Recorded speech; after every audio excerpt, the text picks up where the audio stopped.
We're going to ease into the Camp Castiron by glamping, getting our feet wet, getting a little bit of social media knowledge and all of that. So let me go ahead and share my screen with you all. I'm so honored to be here. I've been able to partner with Castiron over the last several months.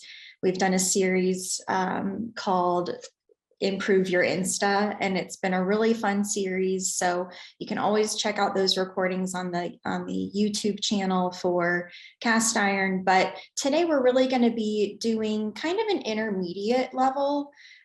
We call it Beyond the Basics because hopefully you all already have these social platforms for your business, but you're looking to take it to the next level. So making social media your salesperson an extension of yourself, right? Because you can't be always selling, right? Because you're the one that's making your product. So that's what's so unique about what we do as entrepreneurs. And most of us, I think at this point are, one woman shows or one man bands. And we really need social media to do a lot of that work for us. So I'm going to just jump right in here, give you a little bit of background about myself. I am a cookie artist. I'm a cottage food baker, so I'm licensed to bake and sell cookies directly from my home. I generally do about 4 to 10 dozen cookies per week, and they're all custom cookies. So I do decorated sugar cookies with royal icing for various events, baby showers, bridal showers, kids' birthdays under 5. But I also, in addition to all of that, have been able to monetize my food content on social media. So I have that part of my business as well. And related to that, I have grown a social media following over the last 2.5 years of over 100,000 followers on Instagram, 75,000 followers on Facebook, and about 40,000 on TikTok. So I really hopefully will be able to share a little bit of my knowledge and experience, but more than that, really empower you all to jump into the world of social media and really gain a lot of those skills and knowledge that you need to be successful. So before we start, this is kind of an untraditional way to start, but I want to first tell you that everything you need to know about social media is available to you. There aren't any secret clubs, secret societies within social media. Social media is really an even playing field where you can be someone that just started a business and you can blow up overnight. You can be someone that is very successful in what you do, but when it comes to social media, you don't have a big presence. So it really gives us, like I said, an even playing field for everyone to be able to be successful. And that's what I love so much about it. How fast or slow you grow does not say anything about you as a person. It doesn't make you a better person if you have a certain amount of followers. It doesn't make you a better business owner. It just means that you have put more time, energy, and resources into growing your social media.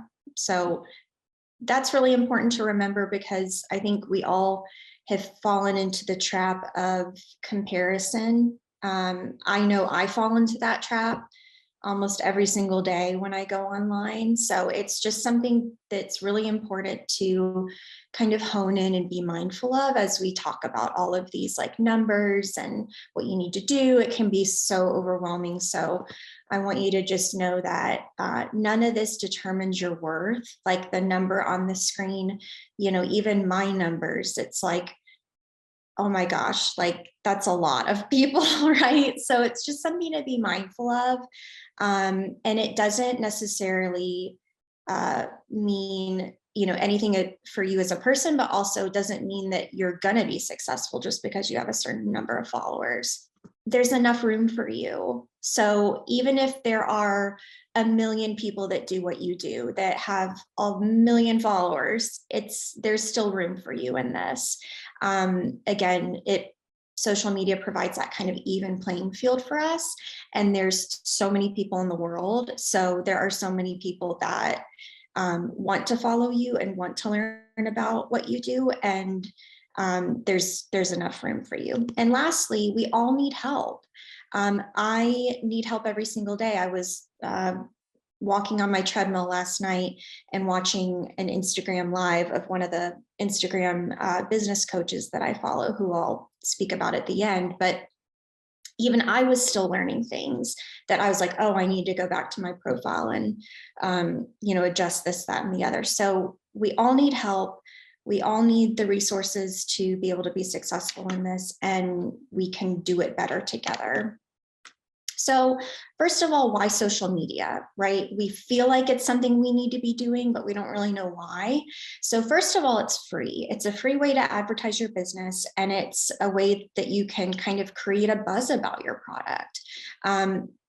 I don't know the exact statistics on this. Emily could probably tell me, but I know it's very standard in the marketing kind of way of thinking that you have to expose someone several times in order to buy, right? Like you can't just be like, here's my great product, and then someone's going to buy it. So social media allows us that opportunity for repetition, for really getting our name out there in kind of like a socially acceptable way, not to use the kind of phrase. But secondly, what's great about social media is it kind of works like a search engine. So when someone's planning a party or an event or looking for a certain type of product, they're more often than not going to go to Instagram or Facebook and search, right? So we want to really capitalize on that search function by using keywords. And I'm going to go over, and I think in the next slide, about what type of keywords you should be using in your profile. But your profile is searchable, not just your name, but the content that's in your profile. So if you use the right formula, business should come to you. And then it's your job to bring the customer to the next step, which is hopefully your Castiron site or wherever you want them to go next. Thirdly, social media gives you a lot of legitimacy as a business. I can't tell you the number of times I have been in line at the grocery store buying a cart full of butter and sugar and all the things that I need. And someone says to me, what are you baking? And then it's an opportunity for me to say, well, I actually bake cookies and it's my business. And guaranteed 9 times out of 10, the question they ask me next is, do you have an Instagram? And they don't know me from anybody. They don't know that I have 100,000 followers on Instagram. All they want to know is, oh, can I check out your work? And I'm sure you have pictures on your social platform, and then that will be a gateway to your website and et cetera. So more often than not, people are using social media as a networking tool and a way to give out their information, right? So in lieu of a business card, it would be, what's your Instagram? So this is where we're going to get into the nitty gritty. You might want to take a screenshot. And I think Emily might be sending out the slides after the fact, but this is a screenshot of my profile. Now, this is my profile. And like I said, it's always changing. It's always evolving. So this is not like the gold standard by any means, and yours may look different than mine, but I do want to kind of go through really quickly what you should be looking for in terms of hitting all those marks to make sure that you're searchable and you have an effective, you're marketing yourself effectively on social media. So first of all, everyone has the opportunity to choose a photo. I see a lot of logos, which is fine. I don't love it because it can be kind of generic looking and honestly hard to see on a phone screen. So if you have a photo of yourself with your product or in your work environment, or honestly just like a good photo of like your neck up, we want that photo to be really clear, clean, and close. So close meaning we want to be able to see. We don't want to be like, oh, is that her like next to the tree? The less distractions, the better. And in fact, I would even say about my own photo, I put that photo in Canva, which is a free kind of graphic design tool. It's a website or an app. I do recommend the paid version, but it is free. You can put a background replacer, so you can either have a white background, or like I would use this light pink color, which is one of my brand colors. So I'm in the process of changing that. It's just I have a verified account, so I have to go through a couple more hoops. But I love just your face in the shot, and it doesn't have to be a glamour shot. It doesn't have to be a professional picture. Mine is actually a selfie with my iPhone camera. So there should be nothing in the way of you getting a decent picture of yourself, because people really connect much more with a face rather than a logo. So I will die on that hill of having your face in the picture. When it comes to your username, so my username is Butterfly Bakes ATL. Butterfly Bakes was taken when I created my Instagram account, which is fine because I'm in Atlanta and I'm a local business where I want to garner local customers. So that ended up being okay for me. But you just want to make sure your username is readable, like it's easily kind of read, right? So you don't want it to be something that's kind of like, oh, what does that say? Like, I don't know. It's kind of hard to talk about this in a non-specific way, but if you have any questions about your username or how to change it, let me know and I can certainly help you. So your username, would be, mine is Butterfly Bakes ATL. Your name is where on mine it says Laura Luke / cookie artist / Atlanta, Georgia. And the reason I have all of those words as my name is that those words are searchable. So if someone searches cookies Atlanta, my profile is going to come up because I have those words in my profile. Okay, so I'm also a creator account, which means that I can't put an actual location, which I don't really want to put my home address on the internet, right? So for me, having Atlanta, Georgia in my name allows people to find me based on their location. I want to talk quickly about who you should be following. As you can see on the top, I'm only following about 200 people, and it kind of hovers over that. Of course, I'm always finding new people I want to follow, but those 200 people are all people that are in my niche. So it's other bakers, other cookie artists. I'm not following friends and family from this account. That's why I have a personal account. And I know it can sound harsh because you think to yourself when you first start something like this is, oh, well, I want to, have people support me. So I'm going to follow them from my business account and hopefully they'll follow me back. That's great, but what you need to do is start unfollowing those people. And again, I know it can seem harsh, and if you have any sensitive situations, you can of course reach out to people and say, hey, just so you know, I'm gonna unfollow you from my business account, but it's only because the way that the Instagram algorithm is, I want to make sure I'm only in my niche community. And that really, again, is another tool to train the algorithm that, hey, you are in this community of people and you are an account that can be sort of recommended and show up in places where, let's say, you follow me, so I may become a suggested account for someone else. So anyways, we're just training. All of this is just playing a video game, training the algorithm, right? So your bio is a place where you can state very clearly and specifically what you do. When I first started, I had some very flowery kind of philosophical statement about what I do and the meaning behind it.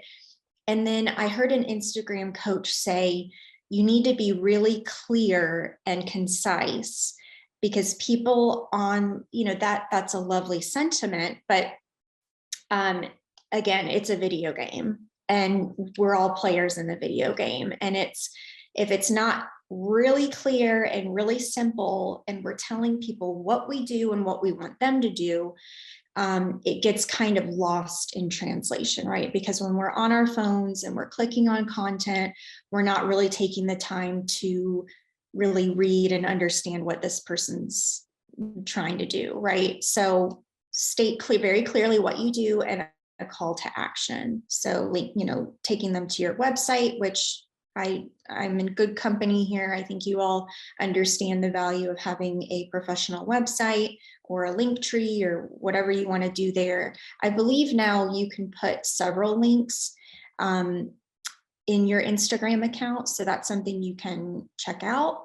But the last thing we want to make sure we have, again, right when people go to our profile, is have a couple pinned posts. So pinned posts are posts that you want to have on that very first line, which is what people are going to see. My pinned posts are a post that is about myself. So kind of an introductory, kind of fun facts type of post. And then I have 2 posts that are sales posts that are advertising products that I sell. They're actually digital virtual resources for people to learn about how to bake cookies and prepare royal icing. So those are posts that I want at the very top, because I want people that are visiting my profile to understand that who I am and also what I can offer them and what they can purchase from me. Hope that makes sense. So here's the deal with content, right? You have a great profile, you want to get on the app, you want to start posting, but what the heck is the deal with content? So I have 3 E's up here: explore, evolve, and experiment. Explore, you have to kind of become a student of this, right? And kind of going back to the whole camp theme, which is so relevant to this, is I want you to understand that on social media, you're kind of in the wilderness, right? You have to kind of look around, gather what you need. Things may go wrong, you have to be prepared. So becoming a student of the app is really important. And we all have a choice of who we follow, but then there's also this great feature of Instagram, which is the discover page or the explore page. And even within the reels, which is the short form video, which is really taken over, you can scroll through reels that Instagram puts in front of you. And most of them perform very well. So I would recommend that you start a practice of going to that explore page, seeing what Instagram is recommending, seeing what is doing well, what audios are trending. Oh, I've seen, I've been scrolling for 5 minutes and I've heard that same song 5 times. So those are things that, will just give you a little bit of insight into, am I even on the map of what is being shown on this app? And each app is different. It's impossible for me to go specifically into detail with the time that I have of the differences between Instagram, Facebook, and TikTok. But for all intents and purposes, I want you to reuse your content on all of these platforms. But when it comes to really learning and understanding what you should be doing in terms of your content, I want you to focus on Instagram first and foremost. So when Instagram first started as an app, it was a photo sharing app, and it was really about this just super curated, beautiful content. People were really concerned about their feed all looking the same. That's gone. TikTok, I think, has really influenced that trend away from curated content and more towards, it still has to be good looking, like your lighting has to be good, your editing should be good. But the apps are really much more now about relatable content, entertaining content, fast moving content. People are not spending a lot of time watching these videos, they're scrolling really fast. So the last thing is you want to have the mindset of, I'm experimenting, right? This is not something that you're ever going to be a master at, because believe me when I say, once you think you have it figured out and once you get on a roll with your growth, you could be doing the same thing and not be getting the results you want. So take the pressure off of being perfect and just post. That is more important, especially in the beginning when you're trying to get leverage on the platforms. being active is more important than the content itself, to be honest. So what should I post? Photos are always going to be in style. I know a lot of people think, oh, like my photos don't get seen by anybody, but they do. They get seen by the people that are going to your profile to look at what you've done. I get notifications sometimes that people are tagging other people in my photos. And it's sort of like a, hey, look at this. This is an idea for, your baby shower or whatever. And so I know that people are looking at photos just as much as video. Video is getting more followers because it's more eyes are on my videos, but photos are always going to be helpful to you. If you do photos, I would recommend you post them as a carousel, which just means that you post more than one photo. That way it gives the action of scrolling, which helps with the algorithm. It helps with your engagement that someone is actually scrolling. Again, this is just, I know it's kind of silly that it's like, okay, well, I have to post more than one picture, but I know y'all are taking more than one picture of your stuff. So take 2 or 3 pictures and put it as a carousel. Of course, I'm going to recommend that you do some videos, short form videos, anywhere from 15 to 30 seconds, or honestly, sometimes I do videos less than 15 seconds, will really help you to gain visibility on the platform. For newbies that are not used to taking video, time lapse is a great option. I did time lapse videos of cookie decorating for at least the first 6 months. And then I got into really wanting to do more real time and controlling how much I could speed things up and cutting different clips, but that's super advanced. And I have a really good webinar specifically on that topic that's on the Castiron YouTube site. So if you want to check that out and you want to get really good at editing, that is totally your speed. So the third type of content that you should be posting is stories. And I could be better about this, but I do try to at least post 1 to 2 stories a day. Sometimes it has to do with cookies. Sometimes it doesn't. Sometimes it's like, I just got a Stanley Cup. You want to see it? Or, this is my new favorite ice cream or whatever it may be. And that's where people really get to know me and start to feel connected to me and invested in me, right? So you want people to engage. So doing things like polls is great, or quizzes. Like sometimes I'll post a picture of a set of cookies that I did, and I'll say which cookie took the longest. And people just, they almost don't think about it at that point. They just click, because they want to answer the question. So any type of engagement tool that you can use on your stories is awesome. Okay, so I want to address some tough things that you might already be thinking, but also like help you turn those around, right? Because social media is a roller coaster. And I feel like I've been on the roller coaster for 2.5 years. And sometimes it's super high and you're like, oh my gosh, this is amazing. I could do this forever. And sometimes you're like, oh my gosh, like I just can't get off the hamster wheel, right? So one piece of tough news that I have for you is those of you who have under 1,000 followers, 1,000 followers is the hardest milestone to achieve, in my opinion. Once you hit 1,000, it gets a lot easier because, fortunately and unfortunately, people go on social media to judge. And if they see, oh, I really love her work, but she only has like 200 followers, like maybe, she's like not that big of a deal or whatever. It's very shallow, right? But if you can stick around to get to that first milestone of 1,000 followers, I promise you it will go up exponentially from there, because there's something about having 1,000 that I believe catapults you. And the other good news, guys, is that these apps actually love small accounts. I know you may think in your mind, oh, well, you have to have at least 10,000 followers to even be on the map.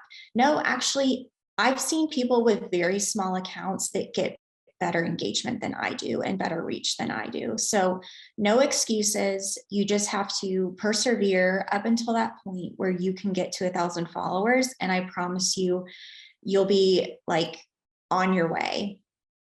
Secondly, this may be tough news to you, but you have to spend time on the apps to grow your account. I know you're spending time probably mindlessly scrolling, as do I, but you can replace some of that time that you're mindlessly scrolling with, maybe instead of scrolling the people that you follow, or maybe you just get off your personal account. I mean, since I started Instagram as a business, I have completely neglected my personal account.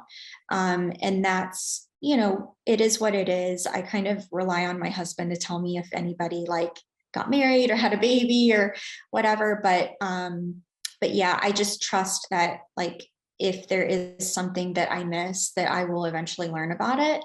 But you do need to spend time on the app, either engaging, and that's the third one, you need to engage with other people to be successful. You have to be social on social media, right? But the good news is networking on social media is incredibly valuable. So real quick, I want to just go over why we need to actually network on social media and not just be all about ourselves. So social media is full of niche communities. It's like the best, right? You can find your people on social media so easily, but it does take a bit of work to foster those relationships, just like any relationship. But if you can get to that point where you can get other people that are already, well liked, their opinion matters within the community, et cetera, you can leverage that third party validation for your own business, right? So because we can have the best product ever and the best tasting food ever, but unless someone else validates that, that is the most powerful marketing ever. If you haven't already checked out, Mark, the CEO of Castiron, has been posting videos where he tastes a cookie that someone sent him from the Castiron community. And again, that is third-party validation, where someone who is, in the community that's close to this type of product, that knows what they're talking about, endorses a product, that's huge, right?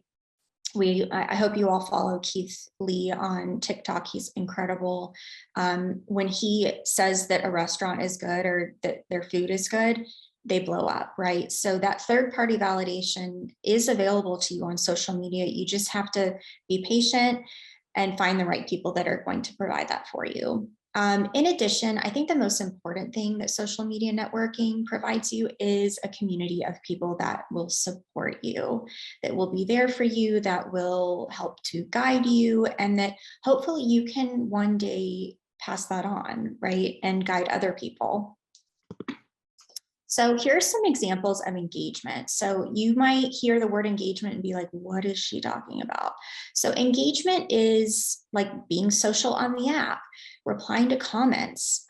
You should reply to every comment that you get, and try to be a little bit more creative with it than just thank you. Like sometimes I'll say, if someone says, oh my gosh, I love your cookies, like I'll say something like, oh my gosh, me too. And I know that, sounds weird, like if I was having a conversation with somebody in person, if they were to say that, but online, it just comes off much more friendly, right? Yesterday, I posted a poll on my stories where I said, are you having a good day? And I wrote or the choices were a sunshine or a cloud with like rain coming down. And everyone that clicked on that they were having like a cloudy day or rainy day, I just sent them like a heart and like, I hope your day is better tomorrow. Like those are examples of engagement, right? Acknowledging that people actually engaged with your content is awesome, because people want to be seen and people want to be heard. So commenting on other people's posts, once you get to following all the people in your niche, you want to engage with their content, and they will notice. I promise you, they will notice, especially if you engage in a meaningful way where, let's say I ask a question like, what's your favorite animal or whatever it may be. It's so silly, but if you answer that question, like that is meaningful engagement. Sharing other people's work and your stories is also awesome to do. Like, oh my gosh, look at this, or I love her work so much, or look at what he's doing. Like, isn't this cool? Like, those are awesome ways to connect with other people and start to create that, relationship with them. Tagging other accounts, so products that you use or accounts that you draw inspiration from is also amazing. I started, when I first started, I was tagging like every product, which I don't know if that was super effective, but I did tag the cookie cutter companies that I was using. And that ended up turning into an opportunity to work with one of them and do some actual paid work for them. So you never know where those opportunities are going to lead or who's going to see that as a result. The other thing you can do is collaborate with a business that's complementary to yours. I got connected with a local artist here. She does painting and beautiful work. I mean, she doesn't do edible art, but she does beautiful art. And we collaborated for a Valentine's Day post where we did a giveaway and we shared each other's products, etc. So that was an amazing opportunity. And again, it's a way to get your name out there by utilizing someone else's audience, but it's effective because you both are helping each other and engaging with each other's communities. Responding to DMs quickly and genuinely, people really value that a lot. You have to be careful of spam messages. Do not ever click on a link. I don't care if it's like your best friend. I have had hackers try to get to me through people I have existing direct message conversations with. Like, it's scary out there. But responding to DMs quickly and genuinely is a great way to engage with your audience. And honestly, sell to them, right? Because if you're talking to them one-on-one, it's a way that you can service them, provide customer service to them. And then lastly, you need to not be shy on social media, and you need to ask for the engagement that you're seeking, right? So ask people to follow you, ask people to like your post, ask people to share it with somebody, ask people to save it for later. Like if you're posting a tutorial or some kind of educational information, hey, save this for later when you're going to need this. So a simple call to action is really more effective than like, save, post, subscribe. Blah, blah. When you give people 10 options, they're not going to do anything. But when you give them one simple action, they're more likely to do it. So really quickly, and I know we're getting close to time, but I wanted to give you all some resources to follow, because you basically, in order to be successful, you need to be a sponge of information, right? So I love Photography School. Roma Bakery, she posts a lot about growing on social media and actually like real strategies to help you. Brock Johnson is an Instagram coach that I love. He was the one who was doing a live last night, and I was watching when I was on the treadmill. Sugar Cookie Marketing podcast and Facebook group is great. Even if you're not a sugar cookie person, they talk about a lot of good marketing strategies. And then the Kitchen by Castiron Facebook group. Y'all are sleeping on this group. Here's your network. It's a very intimate group. I know people ask a lot of questions about the website, which is great, but we want to also be able to connect with other people and use that group in order to have community. So I want to open it up to questions, and I would love to connect with you guys on social media. I left all my social media information here. I would love a follow, and send me a DM that you listened today and we can connect. Amazing job, Laura. That was awesome. Thank you for sharing all of that.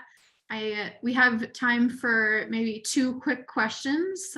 We have a question from Annie asking about your opinion on using the face instead of your logo as your Instagram photo. She's worried about brand recognition if she doesn't use her logo as her profile picture. So any ideas on how to kind of get that brand recognition without using your logo as your profile pic?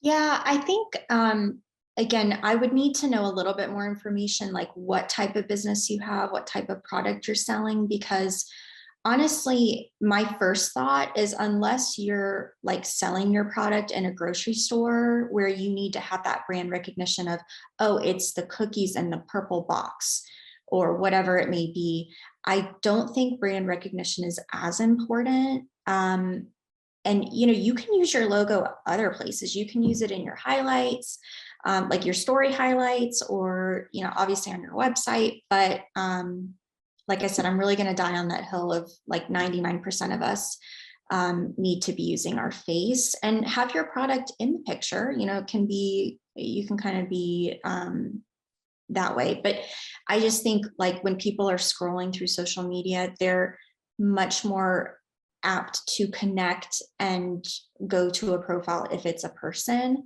Okay, so she has a cake business.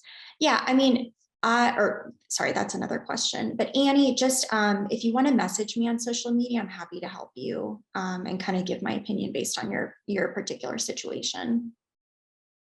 Awesome, super helpful. What about the slow growth process? We've got maybe an idea that Instagram is showing new accounts more than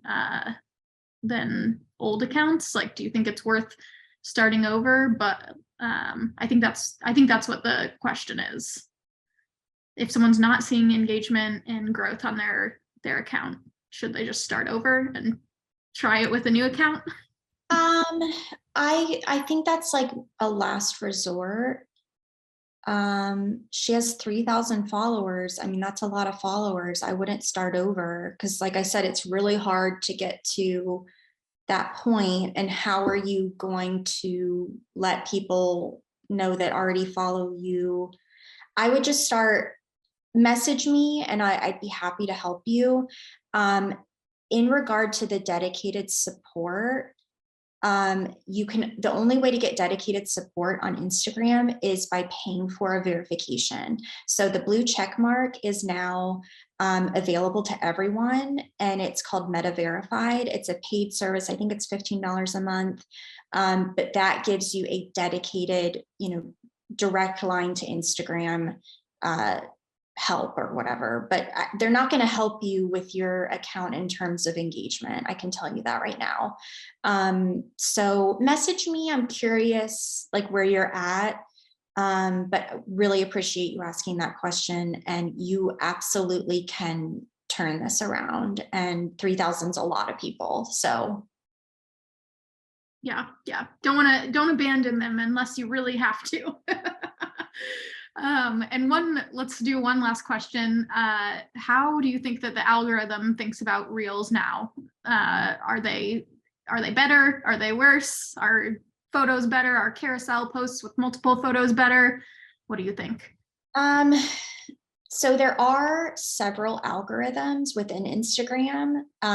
Again, they're making it, very complex and complicated. And like I said, going back to the video game analogy, they're hoping, not like they're hoping, but when you're playing a video game, if you get stuck on a level, like the game is hoping that you quit, right? Because that's an easy way for them to win. So the thing with Instagram, and honestly with anything in business or in life, I strongly believe that you have to ride the waves. Like I have had a dry spell on Instagram, and part of me thought, well, I shouldn't be teaching this class today because I haven't grown. I've been at 101,000 followers since September, and I'm not complaining. I'm super happy with what I do, and I make content that I love, but I could be, down on myself about, oh, like, well, I haven't grown a certain amount, but I'm just going through a dry spell right now. And I know that as long as I stay consistent, and I do, so my personal Instagram kind of content schedule is about, well, I can tell you what it used to be. when I first started and I was growing, it was one reel every single day. And that really helped me grow. Now, can you grow without doing that? Yes. But now it's like 4 to 5 reels a week, 2 to like 1 to 2, probably 1 to 2 photo carousels. I don't really ever post a single photo just because I usually have, like, I usually can't pick which photo I want to choose. So like, that's a me problem. But yeah, I think using all the different options the app gives us is probably your best bet. Like, you can't just post reels and do well. Like, you have to post reels and photos and stories and go live and all these things. So now, do I do all those things consistently? No, because I'm human. But I think photos and reels are the most important, and then try to put some type of engagement tool in your stories to get that engagement. Yeah, that's a great hack. I feel like I don't see enough people using the Instagram built-in engagement tools, and I feel like I notice a difference when I use them, even on my own personal account. So definitely something to experiment with. Yes, you want people to click on your stories, whether it's sharing a post that you did, or putting a sticker on there, or tagging a company on there so they can click on that company, or a link, or whatever it may be. So that has been proven to help with your engagement. Awesome. Well, thank you so much, Laura. This has been awesome. I am so grateful that you took the time to share this with us.